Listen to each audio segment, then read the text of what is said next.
आज हम 12वां और 13वां अध्याय संपूर्ण दुर्गा सप्तशती पाठ पढ़ेंगे।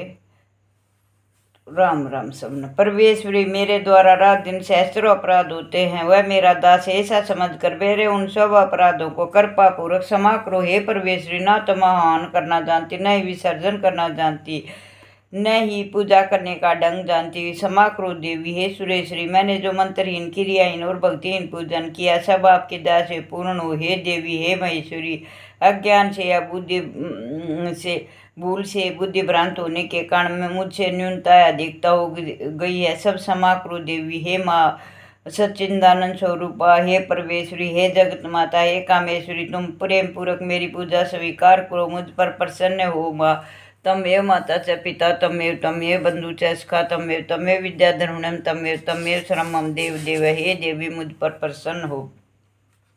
देवी बोली, हे देवताओं, जो पुरुष इन स्त्रोतों द्वारा एकाग्रचित होकर मेरी स्तुति करेगा, उसके संपूर्ण कष्टों को निसंदेह हर लूंगी। मधु कैटव के नाश, महिषासुर के वध और शुंभ और निशुंभ के वध की जो मनुष्य कथा कहेंगे, मेरे महामंत्र को अष्टमी, चतुर्दशी व नवमी के दिन एकाग्रचित होकर भक्ति पूर्वक सुनेंगे, उनको कभी कोई पाप न रहेगा।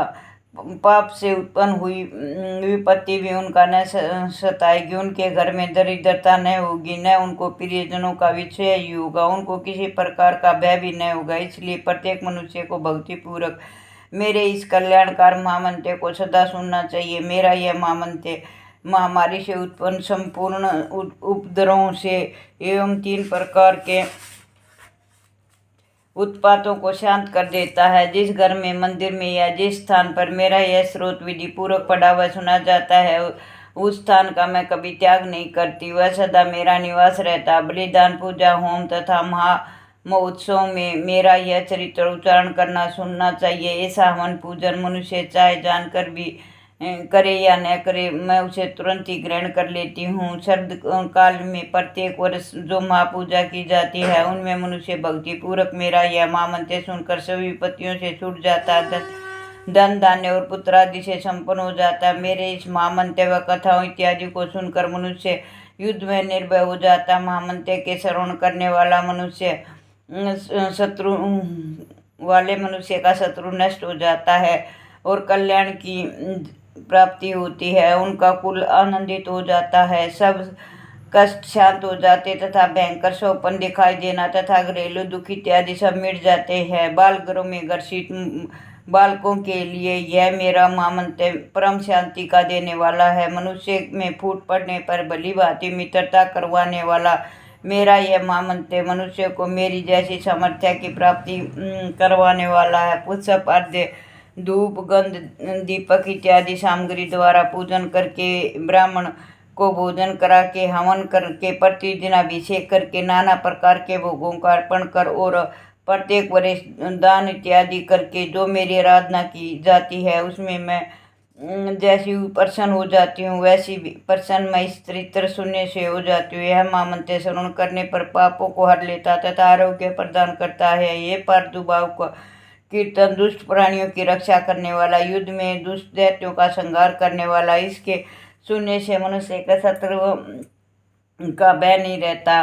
हे देवताओं, तुमने जो स्तुति किए है अथवा ब्रह्मा जी ने जो मेरी स्तुति की है, वह मनुष्य के कल्याणकारी बुद्धि प्रदान करने वाली है। वन में, सुने मार्ग में तथा दानावल में गिरे जाने पर, वन में चोरों से गिरा हुआ मनुष्य, शत्रुओं द्वारा पकड़ा हुआ, जंगल में सिंहों से, व्याघ्रों से और जंगली हाथियों द्वारा पीछा किया हुआ, राजा के क्रुद्ध हो जाने पर, मारे जाने पर, भय से समुद्र में नाव के डगमगाने पर, भयंकर युद्ध में फंसा होने पर, किसी भी प्रकार की पीड़ा से पीड़ित, घोर बाधाओं से दुखी हुआ मनुष्य मेरे इस चरित्र को स्मरण करने से संकट से मुक्त हो जाता। मेरे प्रभाव से सिंह, चोर या शत्रु इत्यादि दूर भाग जाते हैं, पास नहीं आते। महर्षि ने कहा, प्रचंड महाक्रम वाली भगवती चंडिका जो कहने के पश्चात सब देवताओं के देखते देखते अंतर ध्यान होगी। संपूर्ण देवता अपने शत्रुओं के मारे जाने पर पहले की तरह यज्ञ भाग का उपयोग करने में लगे और उन्होंने अपने अधिकार फिर से प्राप्त हो गए। युद्ध में देवताओं के शत्रुओं को शुंभ व निशुंभ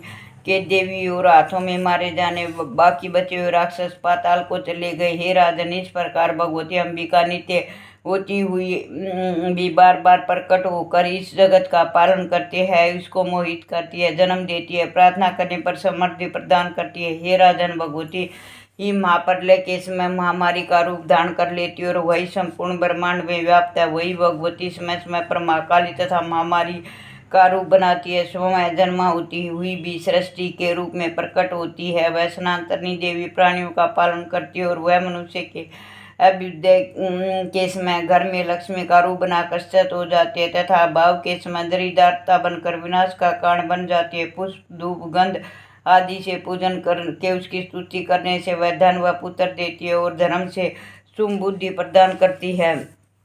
13वां अध्याय। महर्षि मेघा ने कहा, हे राजन, इस प्रकार देवी के उत्तम महामंत्र का वर्णन मैंने तुमको सुनाया। जगत के धारण करने वाले इस देवी का ऐसा ही प्रभाव है। वही देवी ज्ञान देने वाली और भगवान विष्णु की इस माया के प्रभाव से तुम और वैश्य तथा अन्य विवेक जन मोहित होते हैं तथा भविष्य में मोहित होते रहेंगे। हे राजन, तुम इसी प्रकार परमेश्वरी की शरण में जाओ। यही भगवती आराधना करने पर मनुष्य को भोग, स्वर्ग तथा मोक्ष प्रदान करती है। मार्कंडेय जी ने कहा, महर्षि मेघा की यह बात सुनकर राजा सुरत ने उन उग्र व्रत वाले ऋषि को प्रणाम किया और राज्य के छिन जाने के कारण उसके मन में अत्यंत ग्लानि हुई। वह राजा वैसे तपस्या के लिए वन को चले गए। नदी के तट पर आसन लगाकर भगवती के दर्शनों के लिए तपस्या करने लगे।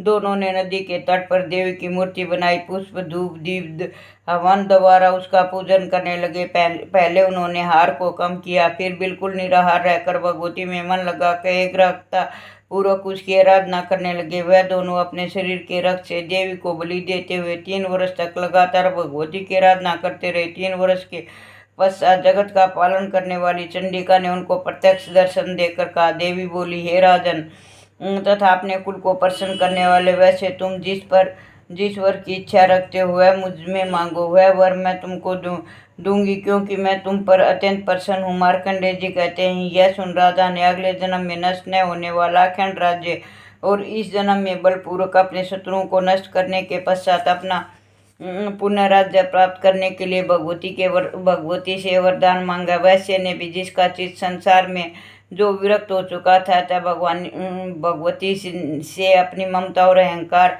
रूप आसक्ति को नष्ट न करने वाला ज्ञान देने के लिए कहा। देवी ने कहा, हे राजन, तुम शीघ्र ही अपने शत्रुओं को मारकर पुनः अपना राज्य प्राप्त कर लोगे। तुम्हारा राज्य स्थिर रहने वाला होगा। फिर मृत्यु के पश्चात आप सूर्य देव के अंश में जन्म लेकर सार्वणिक मनु के नाम से इस पृथ्वी पर ख्याति को प्राप्त होगे। हे वैश्य कुल में श्रेष्ठ, आपने जो मुझसे वर मांगा है वह आपको मैं देती हूँ। आपको मोक्ष में देने वाले ज्ञान की प्राप्ति होगी। मार्कंडेय जी कहते हैं, इस प्रकार उन दोनों को मनवांछित वर प्रदान कर उनसे वस्तुति सुनकर भगवती अंतर ध्यान होगी। इस प्रकार अक्षरियों ने श्रेष्ठ व राजा सुरत ने भगवान सूर्य से जन्म लेकर इस जन पृथ्वी पर सार्वणिक मनु के नाम से विख्यात हो गए। बोलो माँ दुर्गा की जय। हे माँ देवी, मैं आपको नमस्कार करती हूँ। हे माँ देवी, मैं आपको बारंबार नमस्कार करती हूँ। हे दुर्गा देवी, आपको बार बार नमस्कार करती हूँ। जो भी इस कथा को पढ़ता है सुनता है, उनका लोक और परलोक सब सुधर जाते हैं। महर्षि कीलक मंत्र। महर्षि जी मार्कंडेय जी बोले, निर्बल ज्ञान रूपी शरीर धारण करने वाले देवतरी रूपे 3 नेत्र वाले भगवान को कल्याण के प्राप्ति हेतु है तथा अपने मस्तक पर अंचंद्र धारण करने वाले उन भगवान शंकर को मैं नमस्कार करता हूँ। जो मनुष्य कीलक मंत्रों को जाता वही पुरुष कल्याण को प्राप्त करता है। जो अन्य मंत्रों को जप कर केवल सती स्रोत से देव की स्तुति करता उसको इससे देव की सिद्धि प्राप्त हो जाती है। वह अपने कार्य की सिद्धि के लिए दूसरे की साधना करने की आवश्यकता नहीं। बिना जप के भी उसके उच्चाटन आदि सब काम सिद्ध हो जाते हैं। लोगों के मन में शंका थी कि केवल सप्तशती की उपासना अथवा सप्तशती को छोड़कर अन्य मंत्रों की उपासना से भी समान रूप से सब कार्य सिद्ध हो जाते, तब उनमें कौन सा श्रेष्ठ साधन है। लोगों की इस संख्या को ध्यान में रखकर भगवान शंकर ने अपने पास आए जिज्ञासुओं को समझाया कि यह सरस्वती नामक श्लोक संपूर्ण स्रोत के कल्याण देने वाला। इसके पश्चात भगवान शंकर ने चंडिका के सप्तशती नामक स्रोत को गुप्त कर दिया। त्या मनुष्य इसको बड़े पुण्य से प्राप्त करता है। जो मनुष्य कृष्ण पक्ष की 14 अष्टमी को एकाग्रचित होकर देवी को अपना सर्वस्व समर्पित कर देता, फिर उसे प्रसाद रूप में ग्रहण करता, उस पर दुर्गा प्रसन्न होती है, अन्यथा नहीं होती। इस प्रकार सिद्धि के प्रतिबंधक रूप कीलक के द्वारा भगवान शंकर ने इस स्रोत को किलित कर रखा है। जो पुरुष इस सप्तशती को निष्किलित करके नित्य पाठ करता है वह सिद्ध हो जाता है, वह देवों का पार्षद होता है, वह गंधर्व होता है। सर्वत्र विचरते रहने पर भी उस मनुष्य को कोई डर नहीं रहता, वह मृत्यु के वश में नहीं पड़ता, मरकर मोक्ष को प्राप्त करता है। किंतु इस कीलक की विधि को जानकर ही सप्तशती का पाठ करना चाहिए। जो ऐसा नहीं करता वह नष्ट हो जाता है। कीलन और निष्कलन संबंधी जानकारी के पश्चात ही यह स्रोत निर्दोष होता है। विद्वान पुरुष निर्दोष स्रोत का ही पाठ आरंभ करते। स्त्रियों में जो कुछ सौभाग्य आदि दिखाई देता है सब पाठ की कृपा से है, इसलिए इस कल्याणकारी स्रोत का सदा पाठ करना चाहिए। इस स्रोत को समय समय पाठ करने से सर्वव्य फल की प्राप्ति होती है, इसलिए उस ओर में से ही इसका पाठ आरंभ करना चाहिए। जिस देवी के प्रसाद से ऐश्वर्य, सौभाग्य, आरोग्य, संपत्ति, शत्रुनाश तथा परम मोक्ष की प्राप्ति होती है, उस देव की स्तुति मनुष्य को बार बार करनी चाहिए। बोलो शिव शंभू की जय, बोलो महालक्ष्मी की जय। जय हो शिव शंभू की। तो संपूर्ण हो गए दुर्गा सप्तशती।